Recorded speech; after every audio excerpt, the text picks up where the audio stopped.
week. And super spreader fears. World leaders, including President Biden, are arriving in New York City today for UN General Assembly with the pandemic still raging. And New York City schools with their first big COVID outbreak of the year. Students forced to learn remotely right now at one school. Good morning. I'm Erin Colton in for Elizabeth Hasagen on this Monday. Welcome to our live special report, The New Normal. This morning we are focused on keeping our kids safe from school to sports, sleepovers, also anxiety and mental health issues during the pandemic. Joining us will be Dr. Christina Johns, the Senior Medical Advisor and Vice President of Communications for PM Pediatrics, and also Dr. Liz Matheis, a licensed clinical psychologist and certified school psychologist. Remember, we want to hear from you. For the next half hour, we will be answering all of your questions as well as getting to all of the latest news in the vaccines. You can submit them right now on the live stream of this show on our Facebook pages. Just go to the News 12 Facebook page.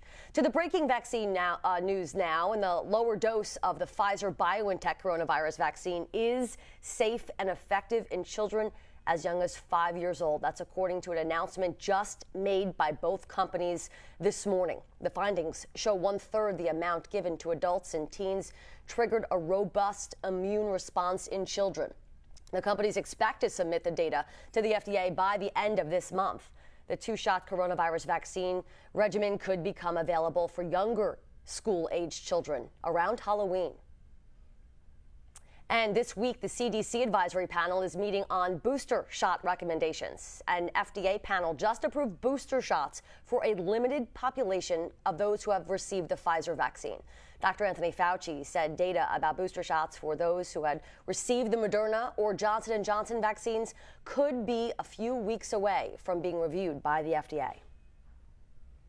We fully anticipate that within a period of a couple to 3 weeks, that there will be enough information on the data that will be presented to the FDA by J&J and by Moderna that we'll be able to proceed and get those data analyzed to be able to move with the booster in those categories.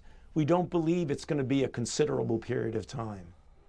Now, an FDA advisory panel on Friday voted unanimously to approve a third shot of the Pfizer vaccine 6 months after the last dose for people 65 and older, for anyone at risk for severe illness or for those whose occupations would put them at a higher risk of exposure.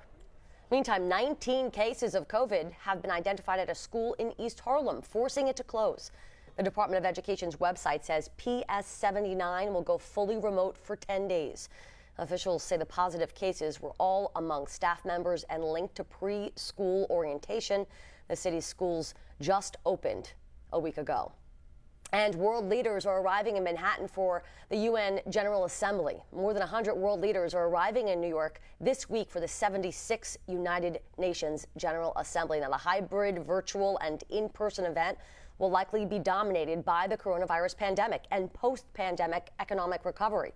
As politicians and their entourages hit New York City's restaurants and theaters and coffee shops, they will have to prove that they have had at least one dose of the vaccine. At the General Assembly Hall in UN headquarters, they're under the honor system and have to attest that they are fully vaccinated, have not tested positive for the virus in the past 10 days, and they have no symptoms.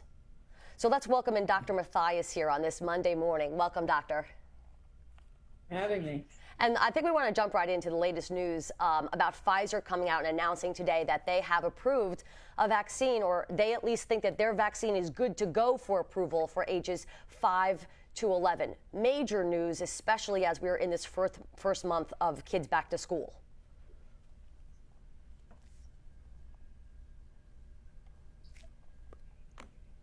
And obviously, like parents and teachers sending those kids back, they would implore that this would maybe make it a little more safe. It's definitely a key step. Can you hear me? I was having a little bit trouble connecting, and there was a lot of traffic and trying to make it. So please forgive me for being late and coming to you from mobile. Just making sure my connection is okay, and be happy to start. Okay, we are going to talk to Dr. Christina Johns now. Dr. Matheis, we will get to you in a little bit. So let's get to, yes, the breaking news about Pfizer saying that they think that their vaccine is good to go to the FDA. This is a game changer, right, Dr. Johns? It absolutely is. It's very, very exciting news that we have been waiting for. Obviously, we'll want to wait to see the full data set when it is released to the FDA, but it is, I think the pediatrics community is not surprised at all that the vaccine is showing itself to be safe and effective in this age group. Now, Dr. Johns, officials had been saying that they were wanting this to be okay by Halloween time, definitely by the end of the year. So are we kind of on schedule as most officials were thinking we would be? You know, I think that we are, in fact. I know that initially the target was that we were going to be have this data by September. Then we were concerned that it might be pushed back, but it looks like if all goes as planned, then we are on schedule. Now, what we have been hearing from parents, for months and months now is, a lot of them never want to be the first ones to line up and get the vaccine because there are so many unknowns. How do you talk to parents in this situation and say that this is going to be a major step in helping us really get back to normal? Dr. Johns. I think that the most important thing is to really lean into the science. I would encourage every single parent out there to speak to their pediatrician about questions that they have. That person is trained to curate all of the information that is out there, and that person knows your child the best along with you so that together you can align on a good decision. But I think that all signs point that this is very safe, very exciting, and a very, very key step to get us all back to where we want to be. Now, Dr. Johns, we have been reading up on Pfizer's announcements all morning as it just broke around 6:30 this morning that they have their vaccine from 5 to 11-year-olds ready to go. They say it's a smaller dose, 1/3 of the dose that adults got. Is it really just as simple as that, just a smaller dose for these kids? Well, it certainly may be. What we know is that the way that dosing is determined is that we look for enough of a dose to produce an appropriate neutralizing antibody response. And so many children have a very, very robust ability to produce neutralizing antibodies. So they have very strong immune systems and react quickly and react well. And so that means that we can go ahead and produce that same amount of neutralizing antibody response with a smaller dose. All right, side effects. Pfizer's coming out and saying that they are similar or even fewer temporary side effects for kids, such as sore arms, fever, achiness.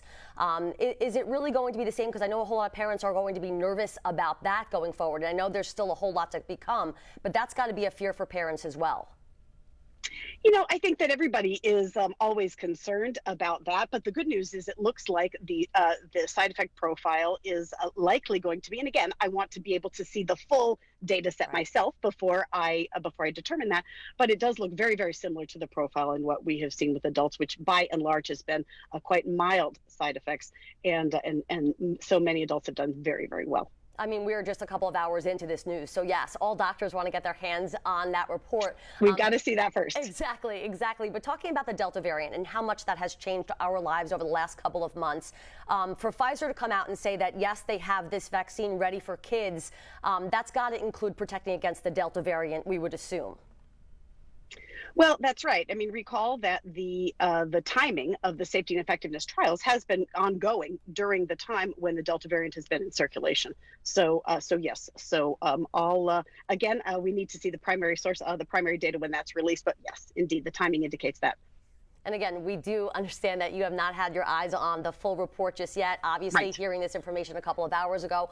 What about that condition in kids, their heart condition, myocarditis? Do you think that there would be any effects of that, or are we talking about this is the overall safety of the kids for this science to get the vaccine? So again, really, as you said, super hard for me to comment on this one since I haven't seen the data. Recall that anytime there is with an immunization or anything that causes an inflammatory response, including COVID-19 infection, there can be the risk for myocarditis. What we know so far is that the risk of getting myocarditis is more significant with more significant with actual natural infection as opposed to getting the vaccine for older children, we would assume that this will be the case. But again, we need to see the data to be sure.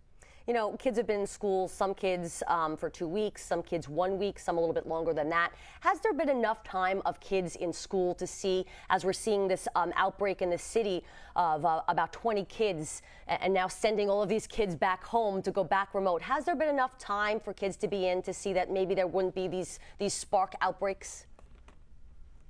You know, I think that what we can only conclude based on the timing right now is that the overwhelming majority of the cases that are being seen in the first week, 2 weeks of school, that transmission occurred outside of the school setting. That is what sort of the basic timing of transmissibility looks like. So I think too early to tell. So important that we keep all of those layered mitigation procedures in place. Okay, we are continuing to follow this breaking news of Pfizer approving, at least from them, their vaccine from 5 to 11-year-olds. They're saying they're getting ready to submit that to the FDA for approval very soon, is a quote from them. Of course, we're going to get into everything throughout this show. Let's bring in Dr. Matheis coming up to talk about maybe the psychological effects with kids and vaccines, and especially being back in school. We also want to hear from you. Get your questions in on our Facebook page, and we'll sure to get to all of them that we can. But of course, a lot more coming up right here on News 12 Long Island on The New Normal.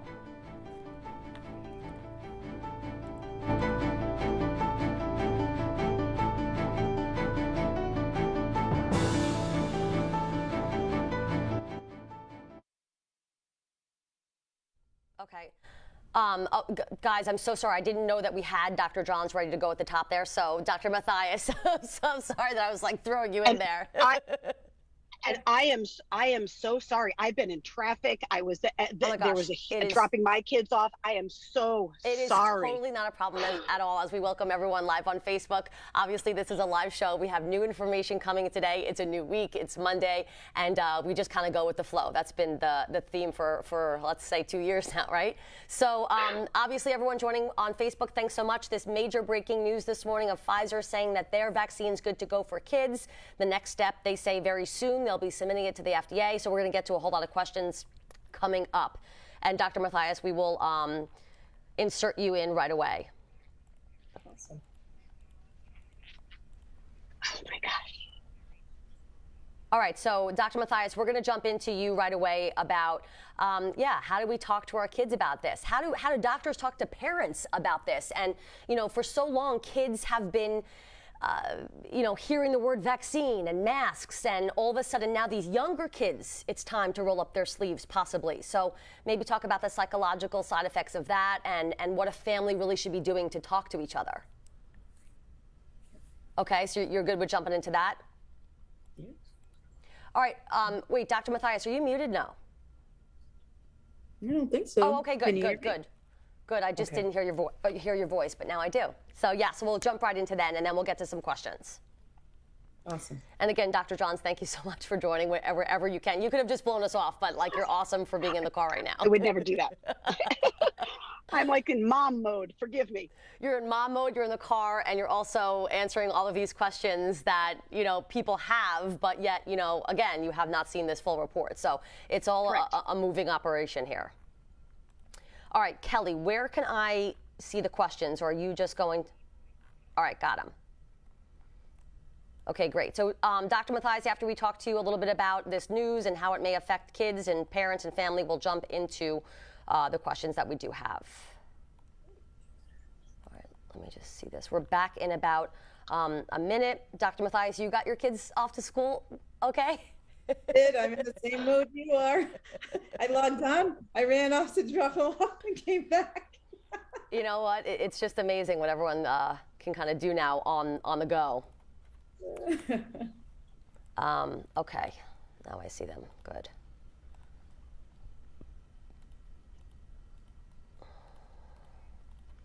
I would have been fine had there not been a traffic incident.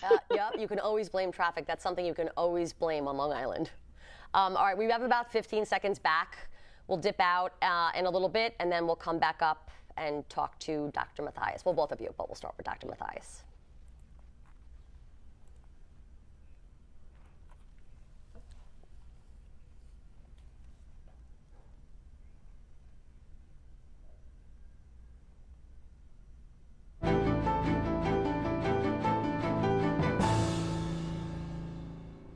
Welcome back to our live The New Normal special report. We're answering all of your questions, or as many as we can get to this morning. You can submit them right now on our live stream of this show on our Facebook page. We have Dr. Christina Johns, the Senior Medical Advisor and Vice President of Communications for Pediatrics with us. We also have Dr. Liz Matheis, a licensed clinical psychologist and certified school psychologist. And Dr. Matheis, obviously talking about this new news that Pfizer thinks that their vaccine is ready to go for kids ages 5 to 11. How do we talk to our kids, or how do parents talk to their kids about, it's their time to maybe finally get this vaccine? I know, just speaking from a mom's perspective with the experience with my own kids, my older two wanted to get it done and they were over 12, so it was easy. And then my younger one, who's 8, saw his brother and sister and wanted to get it too. It wasn't his turn. But I think in general, he's watching them and he wants to have it because he wants to be like his brother and sister. So a little bit of peer pressure there. But I think in terms of trying to talk to your kids about the vaccine, it's a vaccine like any other vaccine, with the benefit of this is going to slowly help us to return to our normal way of living, as opposed to having to wear masks and limit ourselves in a lot of different ways. And especially in the schools where things seem to be as normal as possible, except with the exception of the masks and really not being able to be as close to each other, which is kind of a big deal. So if it gets us closer to that point, I think it's well worth it, and our kids can join us on board, especially if we're presenting it in a very positive way. We're not coming in with the doom and gloom of you're getting a vaccine. We're getting a vaccine. And right, that's okay. Exactly. Like a perspective of this is what life can be after this, instead of, oh, hey, look what I went through. I was sick for a day after I got mine. Don't talk about what can be in the future. Right, and in a positive way, presenting it in a way that this is going to help us all as a society. Okay, let's jump right into some of our questions, because I know that we have a lot, so I want to get to them. I think we're going to start off with Kathy. Kathy is saying, was this trialed in this age group along with a mix range of kids with health concerns? So kids with health concerns. Dr. Johns, I think that one's for you. That's a really excellent question, and I think something that is very, very important to consider, that there needs to be a wide range of individuals in the study population in order for it to be general. Again, having not seen the full release of the data, that is not something that I have seen the full demographic profile of the study population, but that is something that I would anticipate that we would be seeing and would expect that. So we'll have more on that when it is released fully. All right, Mary Jo asks, why would I want my child to be a guinea pig? Kind of playing off the fact that no one wants to be the first one to get this, or maybe you do want to be the first one to get this, but this person is saying, why do I want my child to be a guinea pig? Dr. John, can you attest to that? I don't think that is the right context to frame this, given the fact that we have seen so many other individuals get this vaccine safely, and those 12 and up, not just older individuals, but those who are 12 and older. And so I think at this point, the data is quite reassuring for that age group. And so I think this is more a matter of understanding, trusting the science and the technology, leaning into that, in fact, and understanding that it is really being part of the solution. Dr. Matheis, I want you to jump in. When kids went back to school, there was, for some people at least, a fear factor of, hey, these kids aren't vaccinated, so for teachers, for school workers, for older hall monitors, people like that. And now, is this new news this morning just kind of going to start easing really everyone's fears regarding being in school? I really hope so. I think it's very positive news, and it gives us a lot of hope that we're getting closer to the end of this. And you can look at it as being a guinea pig, or you can look at it as we're finding a way to get through this. And again, it's the mindset. And I don't think of our children as guinea pigs. If that's the case, then we're all guinea pigs in this. So that's not my mindset, and really trying to shape it in a positive way. And if you have questions, ask the professionals around you, ask your pediatrician, and express your concerns, and let your pediatrician express the statistics and the science behind it once everybody has it, obviously. All right, I'm going to jump questions here. I'm going to go to Nini, saying, why are they saying it's okay for a 37-week pregnant woman to get vaccinated, yet not a child under 12? Isn't a 37-week-old fetus considered a child at that point? The physiology is very, very different for a child, for a fetus in utero, as it were, than in a pregnant woman's physiology than it is for child living and breathing on its own. So I think that the data is very, very clear for pregnant women that they have been able to deliver very, very safely and healthy babies after getting the vaccine. And additionally, I think it is helpful to know that there is transmission of antibodies from the mother to the fetus. And when, for a newborn, for example, when that mother is breastfeeding their child, that the antibodies are passed through the breast milk as well. So there really is a very, very safe for pregnant persons. I'm going to jump right in and we haven't really talked about boosters because of this new news from Pfizer this morning, but boosters are still on the mind of a whole lot, on the mind of the FDA this week once again.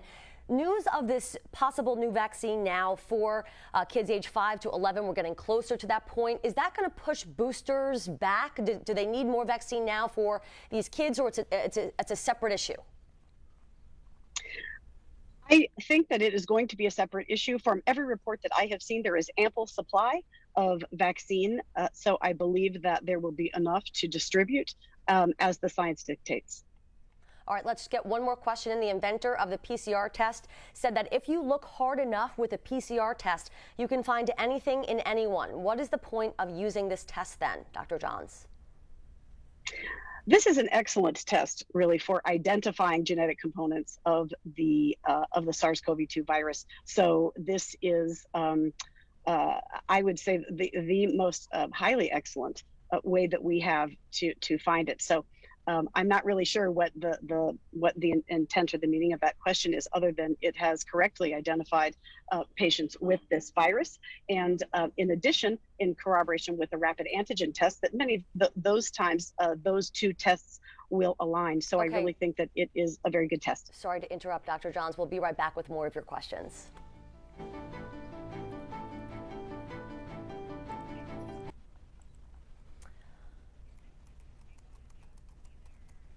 Yeah. Okay, so hi guys again, everyone on Facebook. All right, so obviously you guys know this. You know this show more than I do, as I'm filling in for Elizabeth today for everyone on Facebook. We have a couple minutes for this last section. Let's get to Dr. Matheis first by saying, kind of just maybe the whole mix of what we were talking about regarding how parents should talk to their kids, or if their kids have fears. What's one thing that, I thought you said something great, is bring your kid to the doctor with you. Have them not hear something maybe on the news, or have them hear something from their friends or their friends' parents. Maybe go and experience it for themselves. As being that age, they can do that. But something that you would say regarding this new news with Pfizer. And then, Dr. Johns, I know that you, again, have not gotten into all of the data yet from Pfizer, but we'll just talk about maybe the next steps and what will happen. What does very soon think, in your opinion? Are we really set on that timeline of possibly having these shots in arms for these kids by Halloween? Is everyone okay with that? Okay, good. Great. I just think that a lot of people are going to be into this Pfizer data today, knowing that all of this just came out. Absolutely right. Yes. Boosters can take a back seat for today, even though that's definitely something on the top of mind for the FDA. But now they have a whole lot to get to with this new Pfizer report. Okay, that's great. So Dr. Matheis, we'll have you start. You know the deal. Little 30, 45 second answer, and then we'll scoot right over to Dr. Johns for that information about possible next steps. I also appreciate you guys. I know, again, I appreciate you all have moving schedules, and I appreciate you wanting to get on here to inform everyone the best that we can. It's so important. Thank you. Yeah. Thanks for being flexible. Woo, this has been my most hairiest close call. Nothing like live TV, right? Yeah, it's excellent.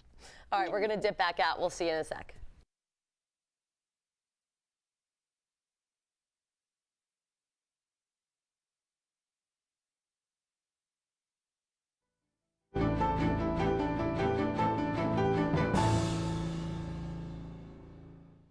Welcome back to the new normal on this Monday. Obviously, we're talking about that major news that broke this morning in Pfizer. They're saying that its vaccine works for children's ages 5 to 11. This affects so many people and so many emotions when it comes to kids, parents trying to talk to their kids. Let's bring Dr. Matheis back in to talk to and to attest to how a parent maybe should focus on having their child feel comfortable with this.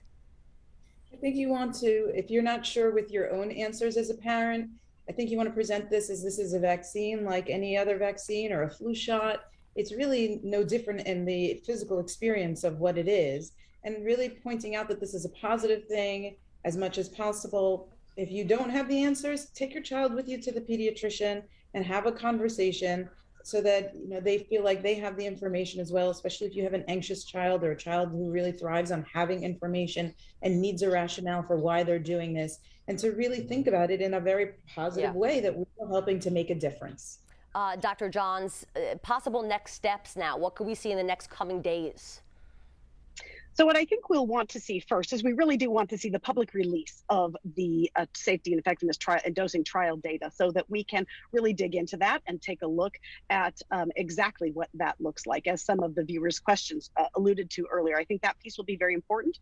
From there, the Committee on Immunization Practices will meet and make a recommendation to the FDA about whether or not this vaccine for this age group should be approved. And then from there, the recommendation will go to the CDC, and after that, then we will expect the distribution if all goes well. Dr. Johns, Dr. Matheis, thank you so much for joining us. We'll have more news straight ahead.